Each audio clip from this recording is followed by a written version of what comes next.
நாம் பிறந்த செய்தியத்தான் ஊரை கூட்டி சொன்னீங்க.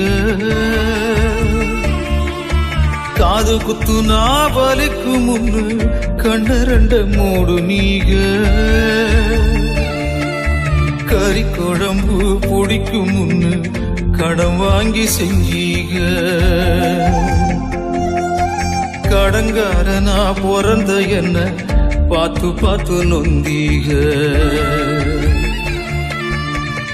அடுத்த ஒரு செம்மத்துல நீங்க என் புள்ளையா பிறக்கணும். உங்க கிட்ட பட்ட கடனை நான் வந்து அடைக்கணும். அடுத்த ஒரு செம்மத்துல நீங்க என் புள்ளையா பிறக்கணும். உங்க கிட்ட பட்ட கடனை நான் வந்து அடைக்கணும்.